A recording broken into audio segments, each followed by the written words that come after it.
But it didn't take long before my passion for the gospel and my passion to see lost men and women saved started to rub against or collide with the church.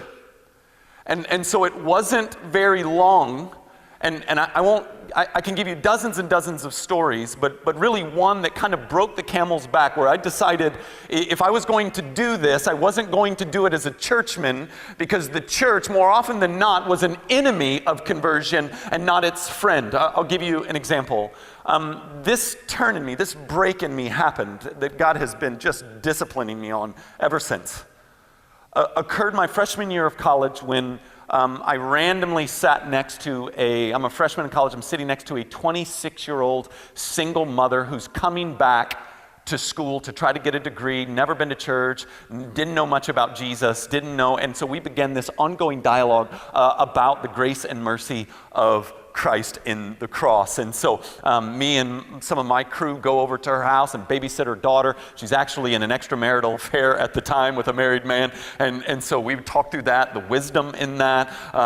This is the relationship we had, just kind of serving her and trying to explain to her spiritual things.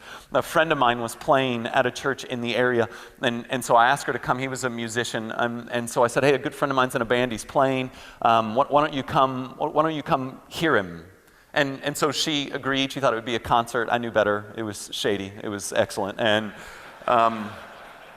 she came with me, and we listened to Robbie play, and he was tremendous, just a real anointed guy. And then the minister got up, and he said, today I want to talk to you about sex. And so I immediately go, uh-oh, this could be a problem. And he took a red rose, and he smelled it, and he showed how pretty it was, and then he threw it out into the crowd. He goes, everybody needs to smell this. There's about 1,000 of us there, almost all of us college and high school. Smell the rose. I want you to smell it. I want you to touch it. I want you to see the texture in it. Do it, and I'm going to teach. And then he began what honestly, up until this day, and this might have to do with my heart, I'm still wrestling, was one of the worst, most horrific handlings of what sex is and what it isn't that I ever sat through. It was fear-mongering at its best. It was, you don't want syphilis, do you? And everybody's smiling and having a good time until there's herpes on your lip, right? And so I'm just thinking with Kim beside me, what are you doing? What are you doing? And then as it wraps up, he goes, where's my rose? Where is it? Where's my rose? And some kid came up, the rose is just completely jacked up. It's broken, the things are off, the petals are broken. And he lifts it up, and his big crescendo, his point is to hold up that rose and go, now who would want this? Who would want this rose? And I remember feeling anger, like real, legitimate, I want to hurt him anger. And it was all I could do not to scream out, Jesus wants the rose. That's the point of the gospel, that Jesus wants the rose.